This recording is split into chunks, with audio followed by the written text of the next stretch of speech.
If you ever want to see what's new in the GOG app, checking the changelog is quick and easy. In this video, I'll show you exactly how to view the GOG app changelog in just a few clicks. This is a helpful way to stay updated on new features, bug fixes, and improvements inside the app. If this tutorial helps you, make sure to hit the like button and subscribe for more simple software guides just like this. Let's jump right in. First, open the GOG app on your computer.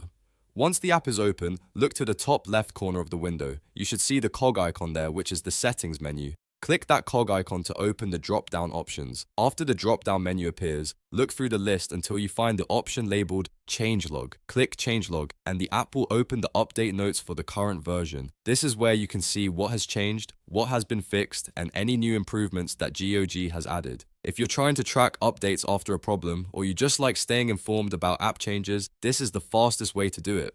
You do not need to search through menus or dig through settings manually. Just open the app, click the cog icon, and select Changelog from the dropdown. And that's all there is to it. You've now learned how to view the GOG app changelog in a very simple way. If this video helped, please give it a like, subscribe to the channel, and turn on notifications so you never miss the next tutorial. Thanks for watching, and I'll see you in the next one.